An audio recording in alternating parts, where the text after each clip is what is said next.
The air in Nova Scotia that summer afternoon was thick with the kind of damp, earthy musk that clings to your skin like a second shadow. It was 1998, and the sun hung lazily in the sky, its light filtering through a canopy of gnarled pines and skeletal birches, casting jagged patterns on the forest floor. 8 of us, subdivision kids, ages ranging from 8 to 12, had decided to ditch the manicured lawns and cul-de-sacs of our boring little neighborhood for something wilder. We weren't explorers by trade, just a ragtag bunch armed with peanut butter sandwiches, a couple of dented water bottles, and the kind of reckless curiosity that only comes with being too young to know better. I was 12, the tallest of the lot at 5'9", a husky kid with a mop of dark hair and a stubborn streak wider than the Atlantic. My name's Ethan, though the others called me Big E, because I liked to act like I was in charge. That day, I'd convinced them all to hike up the steep moss-slick hill behind our houses, promising adventure. What we found instead was something none of us were ready for. Something that still claws at the edges of my nightmares. The climb was brutal. Thorns snagged at our jeans, and the ground squelched under our sneakers, releasing little puffs of sour, loamy air with every step. Tommy, the youngest at 8, kept whining about his shoelaces coming untied, while Sarah, 10 and sharp-tongued, told him to quit being a baby, or she'd leave him for the bears. The rest of us, Jake, Mia, Lucas, Katie and Ben, trudged along, laughing at their bickering, our voices bouncing off the trees like stones skipping across a pond. The forest was alive with sound, the rustle of leaves, the distant caw of a crow, the faint hum of insects buzzing in the undergrowth. It felt like the woods were watching us, sizing us up, but I shook it off as kid stuff. Imagination running wild, right? That's what I told myself. About half an hour in, we stumbled onto something that stopped us cold. A narrow path branched off from the main trail. Barely a trail at all, really. More like a scar cut through the brush. It looked man-made, the kind of track an ATV or dirt bike might leave behind. All churned up dirt and snapped twigs. "Whoa, check this out," Jake said, his voice cracking with excitement. He was 11, wiry, with a grin that showed too many teeth. Bet it leads to buried treasure or something. Sarah rolled her eyes, more like a serial killer's shack dummy. But curiosity won out, as it always does with kids like us. We followed it, single file, the path twisting deeper into the woods, until the trees grew so dense they blotted out most of the sunlight. The air turned cooler, heavier, like we'd stepped into a basement nobody had aired out in years. Then we saw it, a campsite, smack in the middle of nowhere. Not some sloppy setup with a sagging tent and a pile of beer cans. This was perfect, too perfect. Fresh brush had been cut and laid out in neat rows, forming makeshift beds that looked like they'd been measured with a ruler. A fire pit sat in the center, ringed with smooth stones, a stack of dry wood piled beside it like an offering. Everything was so orderly it felt wrong, like a scene from one of those survival shows where the guy's got a death wish and a Swiss Army knife. "Boy Scouts?" Mia suggested, her voice small. She was 9, all freckles and braids, always the cautious one. "Maybe," I said, but I didn't buy it. Boy Scouts didn't hide this deep in the woods, and they sure as hell didn't leave their camp unattended like this. It was too quiet, too still. We plopped down on the brush beds, digging into our sandwiches, the peanut butter sticking to the roofs of our mouths. The others started joking around, coming up with dumb names for the place. Camp Creepy, Fort Freak Show, the Dead Zone. Tommy giggled so hard he snorted Kool-Aid out his nose, and Sarah groaned, "Gross, you little goblin." For a while, it felt like we'd hit the jackpot, a secret hideout, our own private kingdom in the wild. The afternoon wore on, and the sun dipped lower, painting the trees in shades of gold and rust. One by one, the others decided they'd had enough. "Come on, Ethan, let's go," Lucas said, brushing crumbs off his shirt. He was 12 too, but skinnier, with glasses that kept sliding down his nose. "Nah," I said, leaning back on one of the beds. "I want to explore more. I'll catch up." They argued, but I waved them off. Stubborn as a mule, that's me. Eventually, they shrugged and shuffled back down the path, their voices fading into the hum of the forest. Alone now, I stretched out on the brush, staring up at the sky through the gaps in the trees. The breeze picked up, rustling the leaves with a sound like whispers, and for a moment, I felt invincible. This was mine, our discovery, sure, but I'd been the one to push for it. The sun was warm on my face, the air crisp with the scent of pine and damp earth. I could have stayed there forever, king of the wilderness. Then it happened. A branch snapped, sharp, deliberate, like a gunshot in the silence. I bolted upright, heart thudding against my ribs. "Who's there?" I called, my voice cracking like Jake's had earlier. Nothing. Just the forest, staring back at me with 1,000 unseen eyes. I scanned the trees, my breath hitching as the shadows seemed to shift. Probably a deer, I told myself, or a raccoon. Something normal. But then I saw it, far off, maybe 100 feet away, half hidden in the gloom where the trees grew thickest. Something dangling from a branch. At first, I thought it was a weird trick of the light, a broken limb or some old hunter's gear left to rot. I rubbed my eyes, squinting harder. It didn't move, didn't sway in the breeze. It just hung there, heavy and wrong.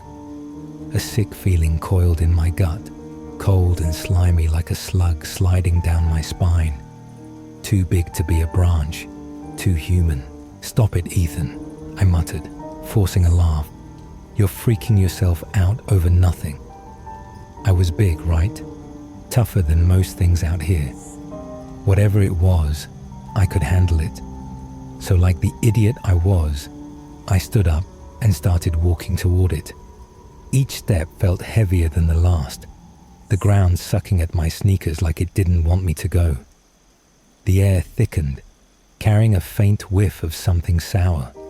Rotting leaves, maybe, or worse. My legs trembled, but I kept going, telling myself I was brave, not stupid. 80 feet away, I started giggling nervously, a high-pitched sound I barely recognized as my own. "It's nothing," I whispered. "Just a dumb scarecrow or something." 50 feet. The shape sharpened. Not a scarecrow, not gear, a body. My knees locked, and I froze, my mind screaming at me to run, while my feet stayed glued to the dirt. It hung from a rope, swaying ever so slightly now that I was close enough to see. The face. God, that face. I'll never unsee it. Rotten, shriveled, like something left out in the sun too long. The skin was a mottled grey-green, peeling away in strips to reveal dark, glistening meat underneath. The mouth hung open, slack and black, a pit where teeth should have been. And the eyes, sunken, hollow, yet somehow staring right at me, pinning me in place like a bug on a board. It looked like it had been dead for weeks, maybe months, but the rope was fresh, the knots tight. Someone had put it there. Recently. I wanted to scream, but my throat clamped shut. My chest heaved, lungs burning as I sucked in air that tasted like decay. "Run, you moron, run!" But I couldn't. I took another step closer, drawn in by some sick fascination.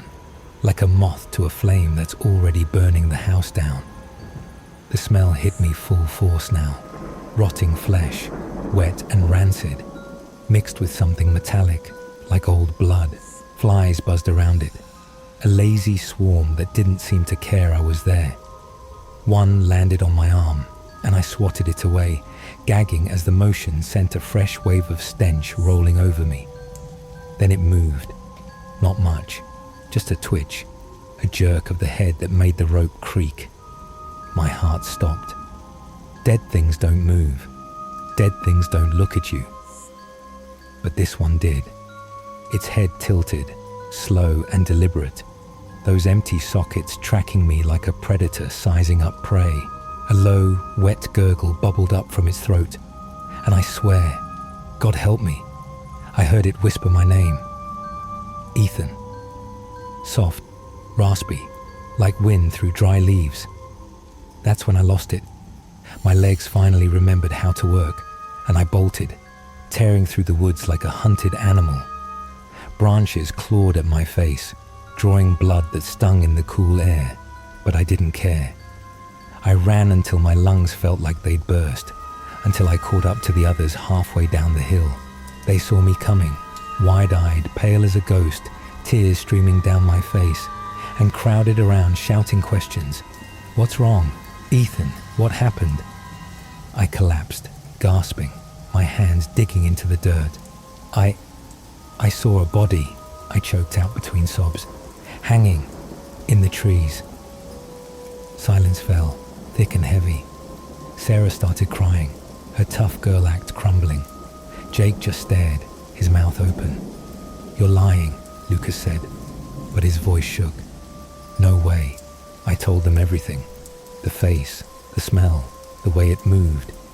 They didn't want to believe me, but they saw the terror in my eyes, the scratches on my cheeks. We huddled there, too scared to move, until the sun dipped below the horizon and the woods turned black. When we finally stumbled home, I spilled it all to my parents. Mom's face went white. Dad just frowned. You're imagining things, he said gruffly. Too many horror movies. But I wouldn't let it go. I'll show you, I insisted. Tomorrow. In the daylight. That night, I didn't sleep. Every time I closed my eyes, I saw that face, heard that voice. The house creaked, the wind howled outside, and I swore I caught a whiff of rot drifting through my cracked window. By morning, I was a wreck, shaking, hollow-eyed. But I dragged my parents back to the site, retracing every step.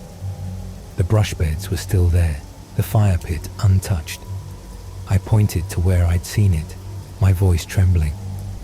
Right there. It was right there. Nothing. No body, no rope, not even a snapped branch. Just an empty patch of forest, silent and mocking. Dad sighed. See? Told you. Mom squeezed my shoulder, but her eyes lingered on the trees, uncertain. I knew what I'd seen.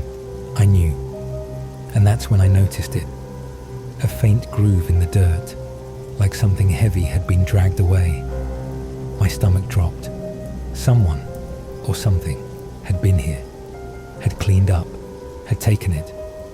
We left, and I never went back. But the story didn't end there.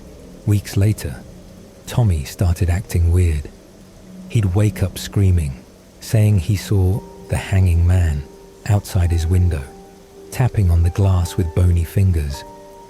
His mum thought it was nightmares, but I knew better. Then Sarah swore she found a pile of wet, stinking leaves on her porch one morning, arranged in a perfect circle. Jake stopped talking altogether, just stared at the woods behind his house like he was waiting for something. One by one, the group fell apart, haunted by whispers we couldn't explain. Years passed, and I tried to bury it, moved away, got a job, told myself it was just a kid's imagination gone wild. But last month, I got a call from Lucas. His voice was thin, brittle. "Ethan, you remember that camp?" he said.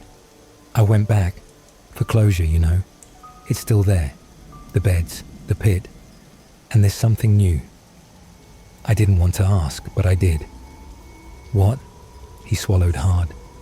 Footprints, bare ones, leading into the trees, and they smelled like rot. I hung up, my hands shaking. That night, I dreamed of the body again. It wasn't hanging this time. It was standing in my room, dripping black sludge onto the carpet, its hollow eyes glowing in the dark. "Ethan," it rasped, closer now, its voice a knife in my skull. "You left me." I woke up screaming, the stench of decay thick in my nose, my sheets soaked with sweat. And there, on the floor by my bed, was a single muddy footprint, bare, fresh. I don't sleep much anymore. The woods are calling, and I know it's waiting. Maybe it always was. Well, wasn't that a treat? No Sleep Nightmares crew. A group of kids stumbling into a campsite straight out of a nightmare, only to find a body that doesn't stick around for the encore. Ethan's still out there somewhere, probably jumping at every shadow, wondering if that rotten stare is still watching. But hold on to your flashlights, because we're not done yet. We're shifting gears, trading the chilly woods of Nova Scotia for the scorching sands of Morocco. Picture this: 2 drifters, a tent barely holding together, and a night so quiet it's practically begging for something to slither out of the dark. What's waiting for them? An old man who doesn't walk. He crawls, with eyes that gleam like he's already picked his next meal. If that last story got under your skin, this one's gonna burrow even deeper. Oh, and if you're loving these twisted tales, hit that subscribe button and ring the bell. Don't miss a single shiver. Drop a comment too. Tell me, what would you do if you saw that body vanish? Let's keep the nightmare rolling. The Moroccan night was a beast of its own. A sprawling, suffocating thing that swallowed the world in heat and shadow. It was late summer, the kind of season where the sun doesn't just set, it collapses, leaving behind a sticky haze that clings to your skin like a bad memory. My buddy Sam and I had been hitchhiking our way across the country for weeks, chasing the thrill of the unknown with nothing but a couple of beat-up backpacks, a half-empty water canteen, and a reckless streak a mile wide. I'm Nate, 22, scruffy, with a mop of brown hair and a grin that says, I've dodged more trouble than I deserve. Sam's the opposite. Lanky, pale, with sharp blue eyes and a nervous energy that makes him jump at every shadow. We'd seen crumbling Medinas, bartered with hawkers in dusty souks, and slept under stars that burned brighter than anything back home. But that night, camped on the outskirts of some nowhere town near a highway, we stumbled into something that still gnaws at me. Something I can't shake loose no matter how many miles I put between me and Morocco. We'd picked the spot carefully, or so we thought, far enough from the highway that the rumble of trucks wouldn't keep us up, but close enough we could hoof it back if we needed to. The terrain was a tangle of thorny bushes and cracked earth, the kind of place where the ground crunches underfoot like it's made of old bones. No trails, no signs of life, just us, a flimsy tent, and the endless drone of cicadas that sounded like a chorus of tiny, pissed-off ghosts. The air was thick with the scent of dry sage and something faintly sour, like fruit left to rot in the sun. We'd set up camp as the last light bled out of the sky, the horizon turning a bruised purple that made the world feel too big and too empty all at once. Sam was already antsy, muttering about scorpions and snakes, while I laughed it off, cracking open a warm beer we'd snagged from a roadside stall. Relax, man, I said, sprawling out on my sleeping bag. Worst thing out here's the heat, maybe a camel with a grudge. He didn't laugh. He never did when he was wound up. By midnight, the heat had settled into a dull, oppressive weight, pressing down on us like a giant hand. The tent was a sweatbox, the nylon walls trapping every breath we exhaled until it felt like we were drowning in our own stink. I'd stripped down to my boxers, sprawled half out of the flap, letting the faint breeze lick at my skin. Sam was curled up inside, his breathing shallow and uneven, probably dreaming about all the ways this trip could go sideways. The night was quiet. Too quiet, really. No wind, no rustling leaves, just that damn cicada hum and the occasional snap of a twig in the distance. I figured it was some critter scavenging for scraps. Morocco's full of weird little beasts, right? Nothing to lose sleep over. So I closed my eyes, letting the beer buzz lull me into a hazy drift. Then it started, a rustling, soft at first, like a whisper you're not sure you heard.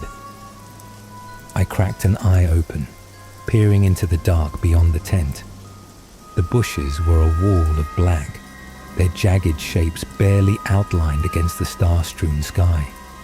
Probably a fox, I told myself, or one of those scrappy desert rats. But the sound grew louder, closer, a slow, deliberate scrape that set my teeth on edge. My heart kicked up a notch, thudding against my ribs like it wanted out. "Sam," I hissed, nudging him with my foot. He groaned, rolling over. "What? You hear that?" He sat up, bleary-eyed, his hair sticking to his forehead with sweat. "Hear what?" Before I could answer, it came again. Louder, sharper, a dragging, slithering noise that sounded wrong. Too heavy for a rat, too slow for a fox. I grabbed the flashlight from my pack, its beam cutting through the dark like a knife. The light danced over the bushes, catching glints of thorns and dust, but nothing moved. "Probably just the wind," Sam muttered, though there wasn't a breath of it. "Yeah, sure," I said, my voice tighter than I meant it to be. "Wind with claws." He shot me a look, but I ignored him, swinging the beam back and forth. That's when I saw it, or thought I did. A flicker of motion, low to the ground, maybe 20 feet out. My stomach twisted, a cold, greasy knot forming deep inside. "Nate," Sam whispered, his hand clamping onto my arm. "What the hell was that?" I didn't answer. I couldn't. Because then it emerged, a shape crawling out of the bushes like something spat up from a nightmare. An old man, hunched and skeletal, his body moving in a way that made my skin crawl. He wasn't walking, wasn't stumbling. He was crawling, belly down, dragging himself forward with gnarled hands that clawed at the dirt. His clothes were rags, shredded and caked with grime, hanging off him like peeling skin. The flashlight caught his face for a split second. Leathery, sunken, with eyes that gleamed wet and wild in the beam. My breath hitched, a sour tang flooding my mouth. "Holy shit," I croaked, scrambling back into the tent. Sam was already on his feet, his voice a high-pitched squeak. "Nate, what the fuck is that?"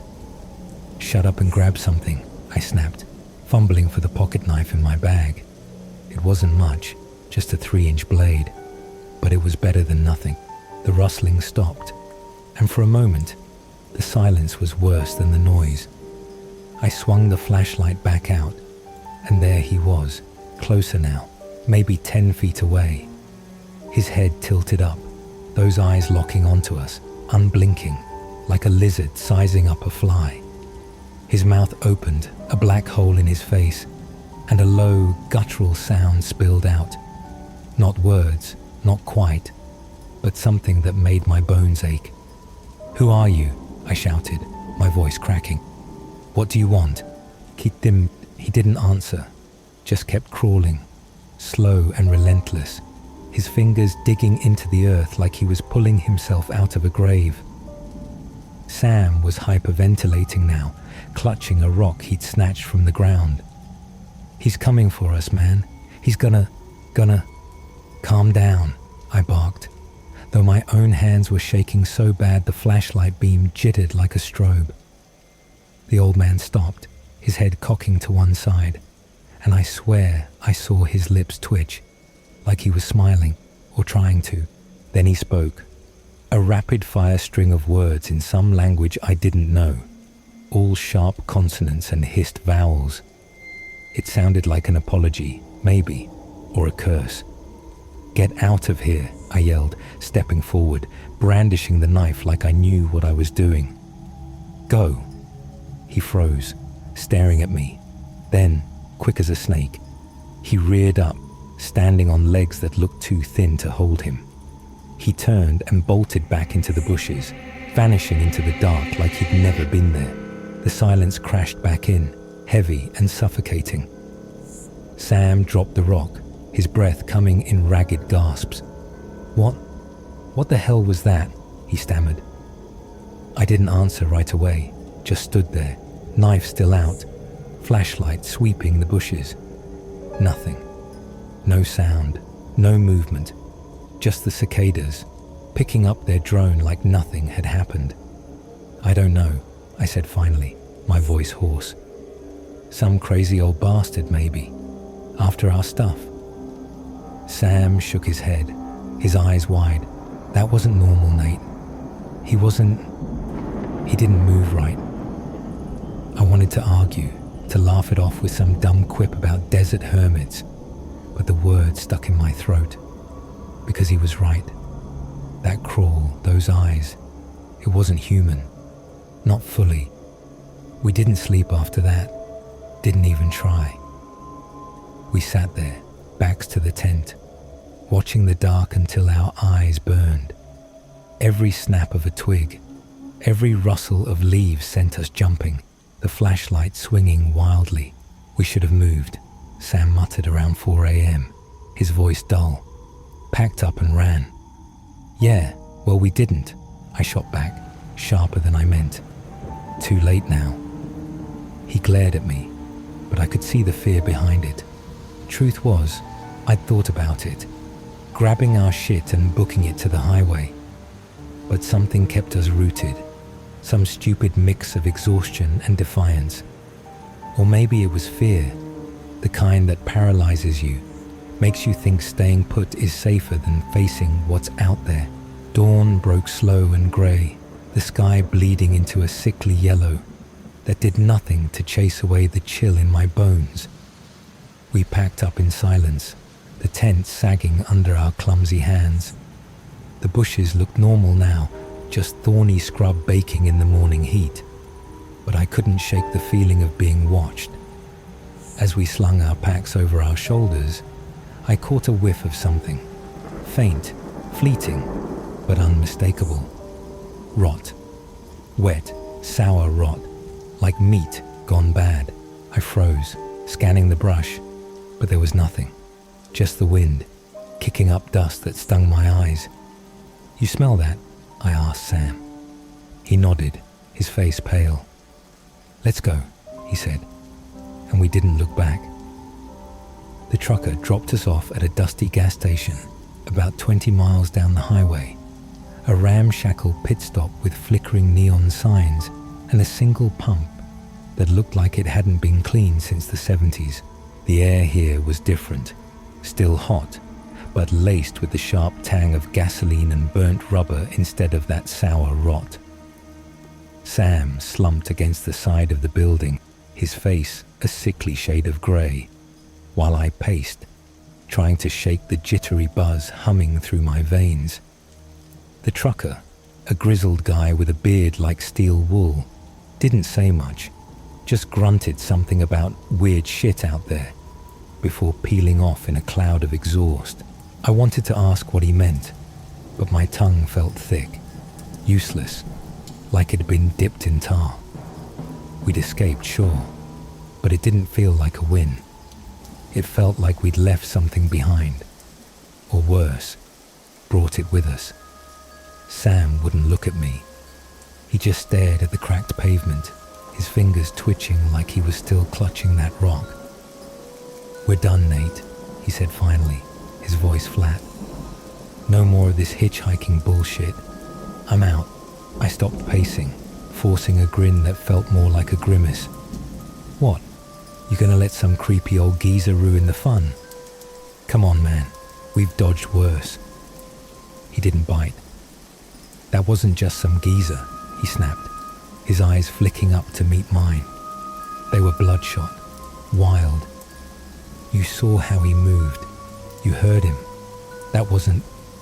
He cut off, swallowing hard, like the words were choking him. I didn't push, couldn't, because deep down, I knew he was right.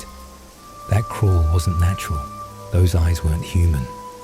But admitting it out loud, that was a bridge too far, even for me. We hitched another ride an hour later, a beat-up sedan driven by a chain-smoking woman who smelled like cheap perfume and cheaper whiskey. She didn't ask about the sweat stains on our shirts or the way Sam kept glancing out the back window like something might be tailing us. She just cranked the radio, some staticky Arabic pop song, and drove, her chipped red nails tapping the wheel. I tried to focus on the music, the road, anything to drown out the memory of that guttural rasp echoing in my skull. But every bump in the asphalt jolted me back to that moment. The flashlight beam trembling, the old man's bony fingers clawing the dirt, his wet, gleaming stare. By the time we reached a coastal town, the sun was high, baking the streets in a shimmering haze. We found a cheap hostel, a crumbling stucco box with peeling paint, and a fan that squeaked like a dying animal. I thought a shower and a bed might scrub the night off us. I was wrong. The water was lukewarm, barely cutting through the grime and sweat caked on my skin. I stood under the dribbling shower head, letting it rinse the dust from my hair. But the stench of rot lingered, phantom-like, curling up my nostrils no matter how hard I scrubbed. Sam didn't even try. He just sat on his bunk, staring at the wall, his knees pulled up to his chest like a kid hiding from the dark. "You okay?" I asked, toweling off, trying to sound casual. He didn't answer, just shook his head, slow and mechanical. "I keep hearing it," he muttered after a long pause. That sound he made, like he was choking on something. I froze, the towel slipping in my grip. "It's in your head, man," I said, but my voice lacked conviction. Because I'd heard it too, not then, not in the room, but in the quiet spaces between my thoughts. That low, wet gurgle slithering through my mind like a worm. We stayed in that hostel for 2 days, licking our wounds, trying to pretend we could shake it off. The town was alive with noise. Vendors hawking fish, kids shouting in the streets, the crash of waves against the rocky shore. But it all felt distant, muffled, like we were trapped in a bubble of our own making. I dragged Sam to a cafe on the second day, hoping coffee and sunlight might snap him out of it. The place was a hole in the wall, all cracked tiles and buzzing flies, but the coffee was strong, bitter enough to burn the haze from my brain. I cracked jokes, dumb ones, like maybe he was just looking for a cuddle, or next time we'll camp with a shotgun and a priest. But Sam barely cracked a smile. His hands shook as he gripped his mug, the dark circles under his eyes deepening with every sip. "You don't get it, Nate," he said, leaning in, his voice low. "He wasn't after our stuff. He wasn't even... I don't think he was alive." I laughed, a sharp barking sound that drew stares from the other patrons. "Come on, Sam. Don't go full horror movie on me. He was just some nut job, probably high out of his mind." But the words tasted like ash. I'd seen those eyes too, hadn't I? Too bright, too empty, like pits carved into a face that shouldn't still be moving. Sam didn't argue, just sank back in his chair, defeated. That's when I noticed the mark on his arm. A faint, reddish smear, like a burn or a scrape, right where he'd grabbed me in the tent. "What's that?" I asked, nodding at it. He glanced down, frowned, and rubbed at it with his thumb. "Dunno, must have scratched myself." But it didn't look like a scratch. It looked like fingers, long, thin ones, pressed too hard into his skin. We left Morocco a week later, catching a ferry back to Spain, then a train stateside. I thought distance would fix it, put an ocean between us and that night, wash it clean with time and miles. It didn't. The dreams hit first, creeping in slow like a fog rolling off the sea. I'd be back in that tent, the air thick with heat and rot, the rustling growing louder until the old man burst through the flap, his skeletal frame filling the space. He'd crawl toward me, faster than he had that night, his mouth gaping, that gurgling sound rising into a scream. I'd wake up thrashing, my throat raw, the sheets soaked with sweat that stank of sour earth. Sam's call started not long after, short, panicked bursts in the middle of the night. "He's outside, Nate," he'd whisper, his voice trembling. I saw him, standing in the yard just watching. I'd tell him it was a nightmare, that he needed to sleep, but my own pulse would race, my eyes darting to the windows of my shitty apartment, half expecting to see those gleaming eyes staring back. Then the handprint showed up. I found it one morning, smeared across my porch railing.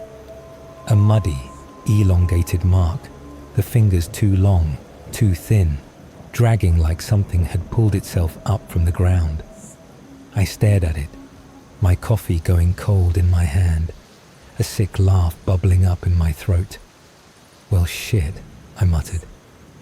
"Guess Grandpa Zombie's got my address now." I scrubbed it off with bleach, the chemical stink burning my nose, but the image stuck, branded into my brain. Sam found one too. A week later, on his bedroom window, pressed against the glass like a calling card. He texted me a blurry photo, the caption just 2 words. "He's here." I didn't reply. Couldn't. Because that same night, I'd woken to a scratching sound. Soft, rhythmic, like nails on wood, coming from my front door. I didn't sleep after that. I sat up with a baseball bat across my lap, the TV blaring infomercials to drown out the silence, my eyes glued to the door. The scratching stopped at dawn, but the air in my apartment felt wrong, heavy, stale, with that faint whiff of rot I couldn't shake. I checked the door, expecting claw marks, splintered wood, something. Nothing. Just the handprint, back again, smeared fresh on the knob like a taunt. I moved out the next day, crashing on a friend's couch, telling myself it was temporary, that I'd figure it out, but the dreams followed, and so did the smell, wet, sour, creeping into every corner of my life like a stain I couldn't scrub out. Sam cracked first. He called me a month later, his voice a broken whisper. "I can't do it, Nate. He's everywhere. Every night, closer." I tried to talk him down, but he hung up mid-sentence. 2 days later, his sister texted me. He'd checked himself into a psych ward, babbling about a crawling man who wouldn't leave him alone. I visited him once, against my better judgment. He looked like a ghost, gaunt, hollow-eyed, his nails bitten to bloody stubs. "He wants us back," he said, staring past me at the wall. "He's not done." I left shaking, the hospital's antiseptic smell, doing nothing to mask the rot I swore clung to his clothes. That's when I started digging. I hit the library, the internet, anywhere I could find answers. Morocco's got its share of ghost stories, jinn in the desert, spirits haunting old ruins. But this was different. I found scraps, whispers in old travel logs and forums. The Crawler's Road, they called it, that stretch of highway where we'd camped. Decades of sightings, An old man, always crawling, always at night. Hitchhikers who vanished, campers who woke to handprints on their tents, truckers who swore they'd hit him only to find nothing under their wheels. Some said he was a bandit, killed in a robbery gone wrong, cursed to roam. Others claimed he'd never been human, just a thing, a hunger shaped like a man, feeding on fear, on the lost. One account stuck with me, from a British expat in the 80s. He spoke to me, words I didn't know, and when I ran, I felt him follow, not with steps, with weight. I don't know what he is, I don't know what he wants, but he's not done with me. Last night, I heard it again, that rustling, soft and deliberate, outside my new place. I didn't look, didn't dare, but the air turned sour, and when I checked this morning, there was a trail, faint, muddy, dragging from the street to my doorstep. No footprints, just a smear, like something had crawled. I laughed, a brittle, broken sound. Persistent bastard, huh? I said to no one. But my hand shook as I locked the door, and the bat's back in my lap tonight. There you go, folks. Nate and Sam thought they could outrun the crawler, but some shadows don't fade with the sunrise. That old man's still out there, dragging himself through the Moroccan night, whispering in a tongue no one understands. Makes you wonder what he's after, doesn't it? Your gear, your fear, or maybe something you can't pack up and take home.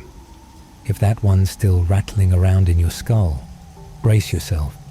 We're not staying in the desert long. We're headed stateside, to the dusty wilds of Utah, where the stakes get a little more personal. Two old-timers, Cal and Greg, looking for peace, find a man with a badge and a gun instead.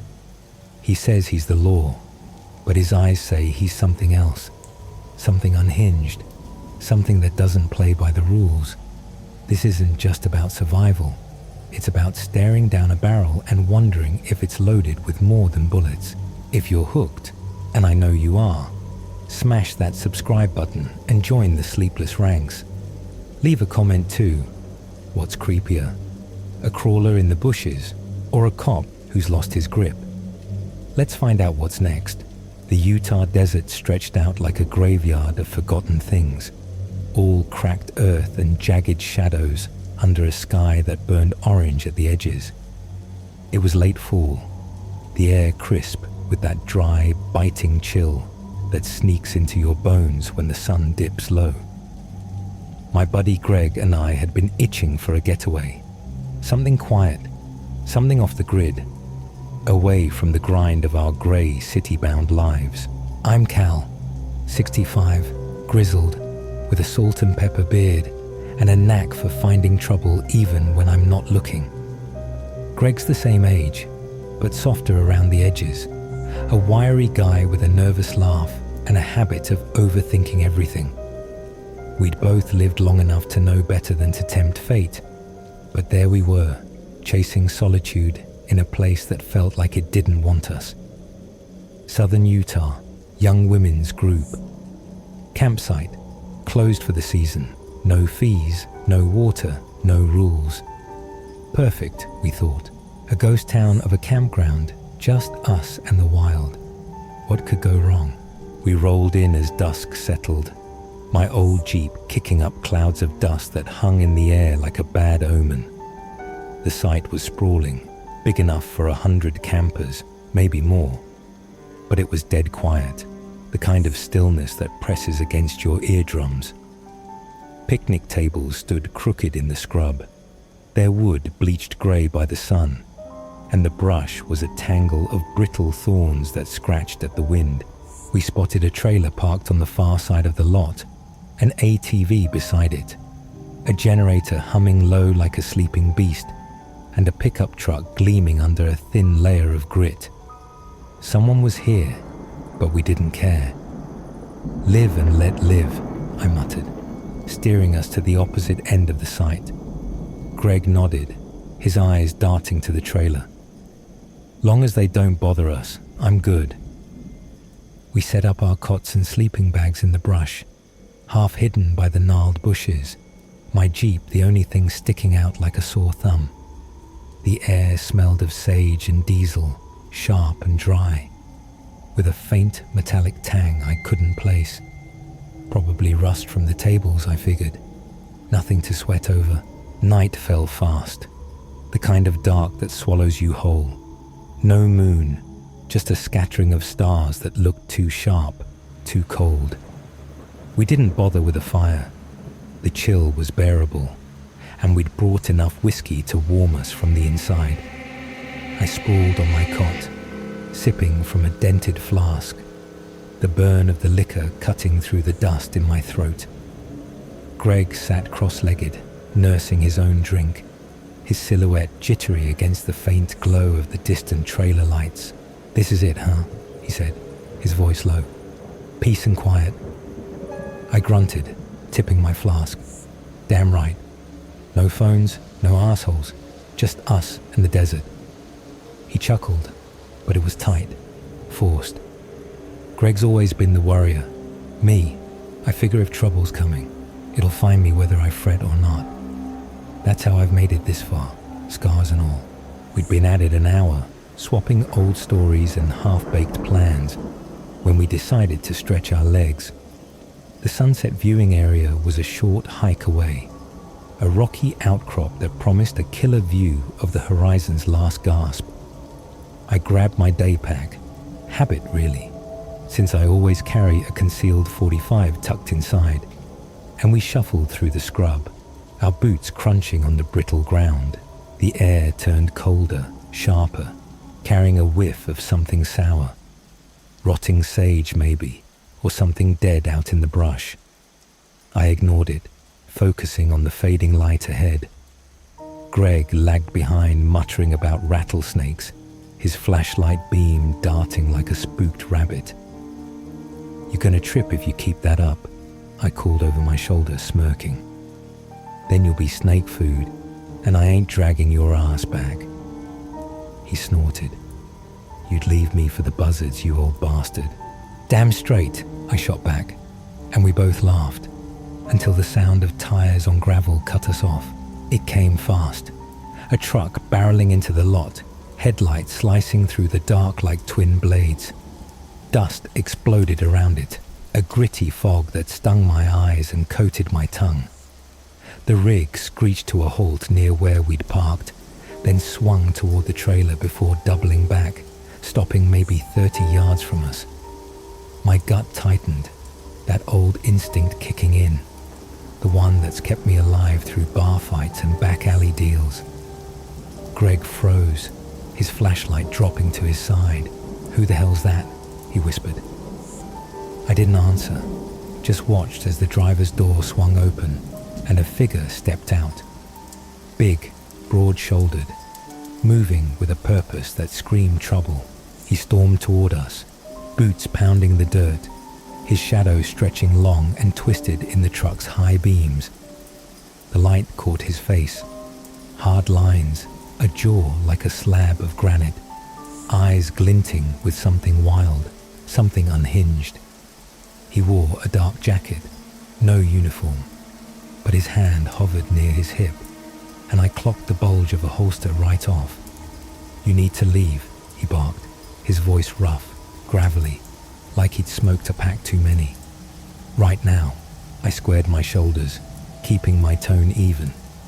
"Campground's closed, pal. We're not bothering anyone. Why the rush?" His face twisted, a snarl, flashing teeth yellowed by neglect. "I'm law enforcement," he snapped. "This is my group site. You're trespassing." I raised an eyebrow, stepping closer, my pack shifting on my shoulder. "Law enforcement, huh? Show me a reservation then. Group sites are shut down for the season." I checked. His eyes narrowed, and for a second, he faltered, his mouth working like he was chewing on a lie he couldn't spit out. "It's my night," he growled, doubling down. "My group, get out." Greg shifted behind me, his breathing quick and shallow. "Cal, Maybe we should. Hold up, I cut him off, keeping my eyes on the guy. If it's your night, where's your crew? All I see is you and a bad attitude. That's when he snapped, ripped open his jacket, flashed a badge pinned crooked to his chest, and yanked a .40 caliber pistol from his holster, the barrel glinting cold in the truck's lights. Time slowed. My hand twitched toward my pack, the .45 calling, but I didn't draw. Not yet. Greg sucked in a breath, stepping back, his voice a hiss. Cal, don't. The guy lunged, grabbed my pack and threw it to the ground, the thud echoing in the stillness. Move, he roared, his face inches from mine. Close enough I could smell the stale coffee and sweat rolling off him.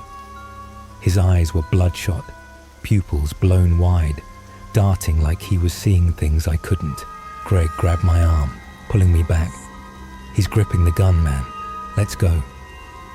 I didn't see it, too focused on that crazed stare, but I trusted Greg. He's got eyes like a hawk when he's scared. Fine, I muttered, stepping away, hands up. We'll leave first thing. Cool it. The guy didn't lower the pistol, just stood there, chest heaving, like a dog straining at a leash. Then he turned, stomped back to his truck, and peeled out, tires spitting gravel that pinged off my Jeep. We stood there, the dust settling around us, the night swallowing the growl of his engine. Greg let out a shaky laugh. Jesus, Cal, you trying to get a shot? I smirked, picking up my pack. Nah, just testing his bluff. Guy's a loose cannon, not a cop. But my pulse was hammering, and the sour smell was back, thicker now, curling up from the ground, like it had been stirred awake. We trudged back to our cots, the whiskey forgotten, the silence between us heavy. He's off, Greg said finally, sitting down. Way off. I nodded, rubbing my jaw. Yeah, wannabe cop or rogue badge, either way, he's trouble. My mind churned, replaying that wild stare, the way his hand shook on the gun. I wanted to go back, slash his tires, smash that generator, give him something to chew on. Greg talked me down, his voice calm but firm. Not worth it, man. We're out of here at dawn. Sleep didn't come easy. The desert night pressed in, cold and vast, the air thick with that sour rot I couldn't shake. Every creak of the brush, every gust rattling the thorns had me reaching for my .45, my ears straining for the rumble of that truck. Greg dozed fitfully, muttering in his sleep, while I lay there, eyes on the stars, the weight of the encounter sinking deeper. Dawn broke grey and slow, painting the scrub in muted tones of ash and rust. We packed up fast, the Jeep's engine coughing to life like it was as eager to leave as we were. On the drive back to Salt Lake City, we dissected it, agreed he was either a fake or a cop with screws loose. Bet he's got a rap sheet, I said, gripping the wheel. Or a body count. Greg grimaced. Don't joke, Cal. That look in his eyes. I've seen it before. Guys like that don't stop. Back home, I couldn't let it go. Called the SLPD, gave them the rundown, date, place, description. They confirmed it. Officer Neal, one of theirs. I dug deeper online, found news clips, a shooting he'd been in months back, ruled justified, but the details were murky. I'd bought the official story then, but now, that wild stare, that trembling hand, I wasn't so sure. Requested body cam footage, got stonewalled. Their investigation wrapped quick. No wrongdoing, they said. Neal claimed we were the aggressors, said we'd threatened him with a club. I laughed when I heard it, a bitter barking sound. A club? What? Our walking poles. I'm 65, not Conan the Barbarian. Greg shook his head, his voice low. They're covering for him, Cal. Guy's a time bomb, and they know it. That should have been the end. File it under close calls and move on. But the desert didn't let go. Dreams started a week later. Vivid, choking things. I'd be back at the campsite, the dust swirling, Neil's truck roaring in. Only this time, he didn't stop at threats. The pistol barked, and Greg went down, blood pooling black in the dirt. I'd wake gasping, the sour rot thick in my nose, my sheets damp with sweat that stank of fear. Greg called a few nights after, his voice shaky. "You dreaming about it too?" I grunted. "Yeah, you. Every night," he said. "He's there, Cal. Not just in my head, outside. I saw him last night, by the garage, just standing there, badge glinting." I didn't believe him, couldn't. But my gut twisted all the same. Then the signs came. A muddy boot print on my doorstep one morning. Too big, too fresh. The tread worn like it had walked 1,000 miles. I scrubbed it off, muttering, "Nice try, arsehole." But my hands shook. Greg found tire tracks in his driveway a week later. Deep, jagged, like a truck had idled there too long. "It's him," he texted, with a photo that made my blood run cold. I started hearing it at night, gravel crunching, slow and deliberate, outside my window.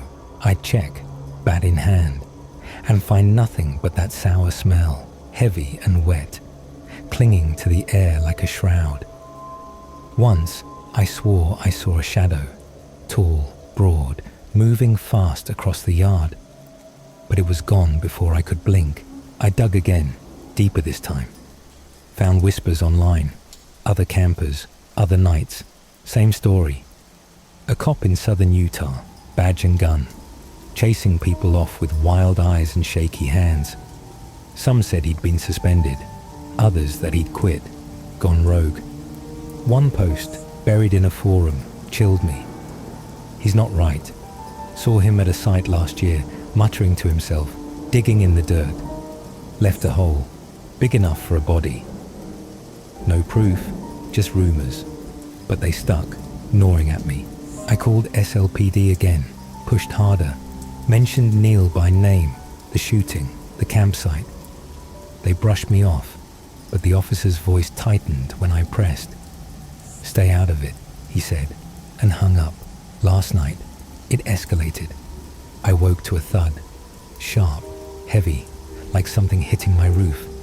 Grabbed the 45, crept outside, the desert cold seeping through my boots. The air reeked, sour, thick, like a corpse left to fester. My flashlight caught it, a dented flask, mine from that night, lying in the dirt by my steps. Fresh mud smeared its side, and beside it, a badge, crooked, scratched, glinting in the beam. Neil's? I don't know, didn't touch it, just stood there, heart pounding, the crunch of gravel echoing in my ears. It wasn't the wind. Something moved in the dark beyond the light, tall, broad, watching.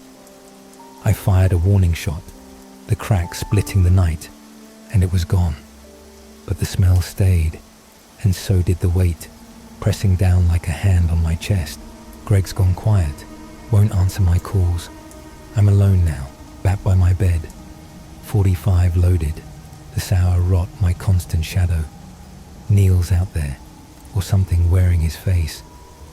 I don't trust the badge, the system, or the silence anymore. So here's my warning, no sleep nightmares, crew. The desert's got secrets, and some wear uniforms. If you camp in Utah and hear tires in the dark, don't wait for the badge. Run, because whatever's hunting me, it's not done. And it's got my scent, and there it is. No Sleep Nightmares, crew. The curtain falls on our twisted little trilogy, but the shadows, oh, they're still lurking.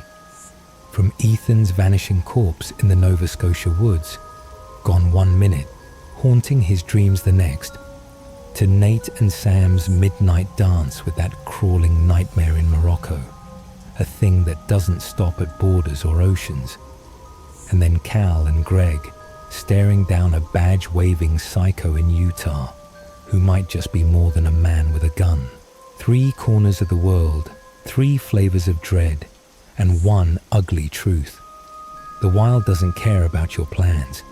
It's got teeth, it's got eyes, and it's always watching. Makes you wonder, doesn't it? What's waiting out there for you the next time you step off the map? A rotting stare, a crawler in the dark, or a pistol with a shaky finger on the trigger? If these tales have your heart pounding and your light staying on tonight, mission accomplished. But don't let it end here. Hit that subscribe button and ring the bell, because this is just the beginning. We've got more nightmares simmering in the shadows, ready to crawl into your feed.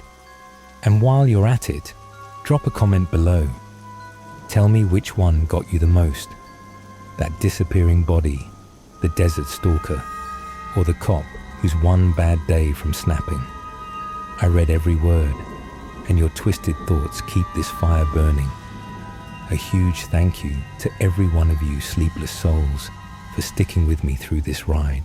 You're the reason I'm here, spinning these yarns in the dark, and I'm grateful for every shudder, every gasp. So until next time, keep your doors locked, your flashlights closed, and your eyes peeled, because out there, something's waiting. Sleep tight, or don't. I'll see you in the next nightmare.